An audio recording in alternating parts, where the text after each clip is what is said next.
ओम नमः शिवाय। सत्यम शिवम सुंदरम। ईश्वर ही सत्य है, सत्य ही शिव है, शिव ही सुंदर है।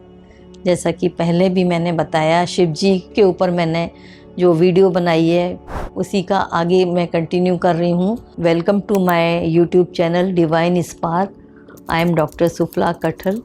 तो यदि आपने मेरी पिछली वीडियो नहीं देखी है तो आप प्लीज़ देखिएगा, इसी को मैं आगे कंटिन्यू कर रही हूँ। तो लास्ट वीडियो में मैंने शिव के बारे में कुछ आपको थोड़े बहुत कुछ बातें बताई थी। तो मैंने जैसा कि बताया था कि शिव को हमने एक कॉस्मिक एनर्जी बताया है। एक शिव एक शब्द की तरह निष्क्रिय ऊर्जा है जो कि पूरे विश्व में व्याप्त है, विश्व रूपी इसलिए उनको बोला गया है। और शिव के ही गोद में जो है पूरी ब्रह्मांड की रचना हुई है। अब क्या शिव एक व्यक्ति हैं जो एक किसी स्थान पर बैठे हुए हैं, या कोई विशेष अवस्था है जो आकाश में जो विराजमान है, या ये कैलाश पर्वत पर रहने वाले, या कोई व्यक्ति जो उधर उसमें वहाँ घूम रहे हैं। तो ऐसी बहुत सारी चीज़ें हैं जिनको लेके आज मैं आगे आपको उसको बताना चाहती हूँ। अब शिव के बारे में यदि बोला जाए तो जैसे मैंने बोला था कि स्वयंभू हैं, मतलब वो सेल्फ क्रिएटर और सेल्फ एग्जिस्टेंट है। उनका अपने आप से ही प्रकट हुए थे और अपने आप से ही इनका जो अस्तित्व में आए। उनकी जो चेतना जो है पूरे विश्व में व्याप्त है, इसलिए हर व्यक्ति में, हर वस्तु में, हर जो जीवित सजीव या निर्जीव चीज़ में, कोई भी चीज़ है दुनिया में, सब में उनका अंश मिलता है हमको। इसलिए हम बोलते हैं कि हर चीज़ में शिव तत्व विराजमान है ना। शिव को यदि प्राप्त करना है तो हमको अपने ध्यान या मेडिटेशन के द्वारा ही हम उनको अनुभव कर सकते हैं। सिर्फ मैंने पहले ही बताया कि एनर्जी जो है एग्जिस्टेंस है, लेकिन वो आप उसको देख नहीं सकते क्योंकि वो इनविजिबल है, तो उसको सिर्फ महसूस किया जा सकता है। तो हमारे अंदर भी जो शिव तत्व है उसको हम सिर्फ महसूस कर सकते हैं। जब हम ध्यान में बैठते हैं, ध्यान में रहते हैं, तो हमको उसका कुछ अनुभव होता है। अब जैसे शिव को लिए बोला गया है कि दुनिया के हर कण कण में शिव का आवास है। शिव को एक ज्योति के स्तंभ के रूप में देखा गया है। हम ये जानते हैं कि शिव ने अपने ही अंदर से ब्रह्मा जी को प्रकट किया था, और ब्रह्मा जी ने अपने अंदर से जो है विष्णु जी को प्रकट किया था। इस टाइप से ब्रह्मा विष्णु महेश तीनों की जो रचना हम बोलते हैं त्रिमूर्ति के रूप में। लेकिन शिव जी का जो हम बात करें तो इनका ना कोई और था ना छोर था।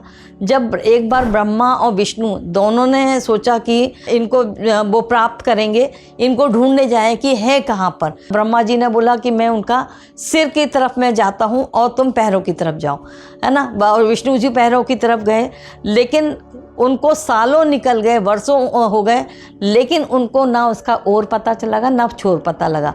तो इससे ये समझ में आया कि शिव जो है वो कालों के महाकाल है, मतलब उनका तो कोई काल ही नहीं है, कब शुरू हुआ और कब उनका अंत होगा, क्योंकि वो अनंत हैं। इस शिव ने अपने बारे में ये भी बोला है कि मैं तो एक शुद्ध चेतना हूँ, मैं अनादि अनंत शिव हूँ। ना मैं पुण्य हूँ ना पाप, ना मैं सुख और दुख से विलग हूँ, ना मंत्र हूँ ना तीर्थ हूँ, ना ज्ञान हूँ ना यज्ञ हूँ, ना मैं भोगने की चीज़ हूँ, ना मैं भोगी हूँ, ना मैं भोगता हूँ।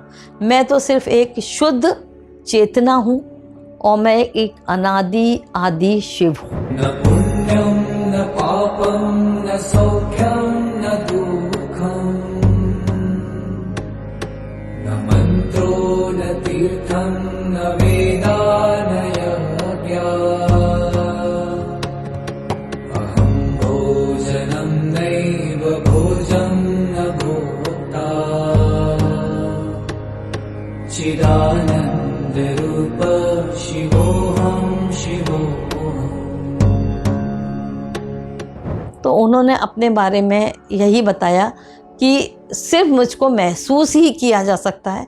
कोई भी उसको यदि प्राप्त करना है तो उसको ध्यान या मेडिटेशन के द्वारा, अनुभव के द्वारा ही वो मुझे प्राप्त कर सकता है। अब जैसे लास्ट वीडियो में बताया था कि शिव ही अंधकार है, वो शिव की गोद में ही पूरा ब्रह्मांड पला है। जिसको शिव का अनुभव हो जाता है हम उसको भी शिव बोलते हैं, और इसलिए आदि योगी जो थे उनको भी शिव, क्योंकि उन्होंने शिव के बहुत सारे आयामों को छू लिया था, इसलिए आदि योगी को भी शिव का नाम दिया गया।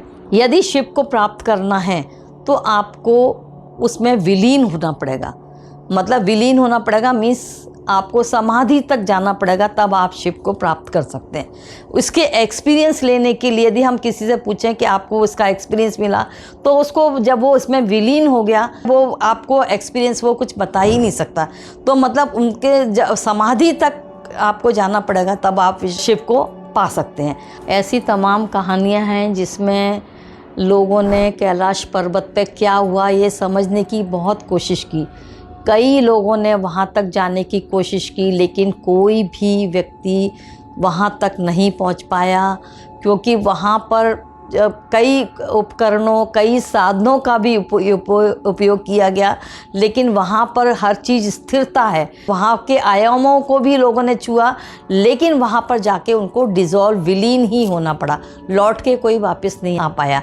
लेकिन जो कैलेंडर में या जो कहानियों में हम देखते हैं या चित्रों में जो देखते हैं, वो ये बताया गया है कि कैलाश पर्वत पर जो है वो सभी चीज़ें स्थिर हैं, निष्क्रिय रूप में हैं, और वहाँ पर जो है वो शिव जी है वो है शव की तरह लेटे हुए हैं, और शक्ति उनके छाती पर जो है वो खड़े होकर नृत्य कर रही हैं। जब शिव का प्रभाव हुआ तो एक गर्जन के रूप में प्रभाव हुआ उसका, और जो है वो सक्रियता जब वापस आई तो वो रुद्र का रूप लेके आई। मतलब वो गर्जन करने वाले रुद्र के रूप में उनको दिखाया गया है, तब वहाँ पर सक्रियता आई। तो यहाँ पर इसलिए जो कैलाश पर्वत पर जो है वो आज तक कोई भी नहीं समझ पाया कि वहाँ पर क्या घटनाएं होती हैं। समझने की जिसने भी कोशिश की वो वहाँ पर जाके उसमें विलीन हो गया, कभी वापस नहीं आ पाया। भारत में सदियों से शिव तत्व को शिवलिंग के रूप में आधार मानकर उनकी आराधना की जाती है। तो यही हमारा जीवन का आधार है, और हम अपने ध्यान की गहराई में जब खाली होकर उस शिव तत्व को महसूस करते हैं तो हम जॉय या उल्लास की स्थिति में पहुंचते हैं। तो यहीं पर हमारी जो शिव को हम प्राप्त कर लेते हैं, तो जो है वो ध्यान की अवस्था ही एक ऐसी अवस्था है जिसमें हम अपने शिव तत्व को पहचान सकते हैं। तो आगे की मेरी वीडियो देखिए, तो मैं आगे इसको कंटिन्यू करूँगी। तो यदि आपने अभी तक मेरा चैनल सब्सक्राइब नहीं किया है तो प्लीज़ इसको ज़रूर कीजिएगा, और लाइक कमेंट आप ज़रूर दीजिएगा, तो मुझे थोड़ा सा मोटिवेशन मिलेगा। और प्लीज़ मेरी वीडियो आप आगे भी देखते रहिए। तो thank you for watching my video.